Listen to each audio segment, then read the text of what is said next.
In this video, we are going to demonstrate pendulum exercises. First, find a supported base. Bend your opposite leg and propel your arm backwards and forwards. Make sure to relax your shoulder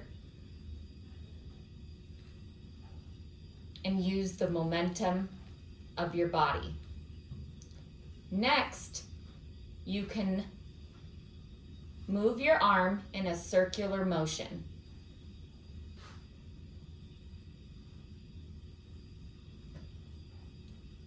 We are going to show you what not to do.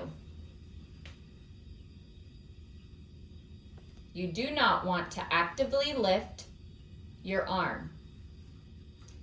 Keep your shoulder relaxed at all times. Let your body move the arm. And that is how you do pendulum exercises.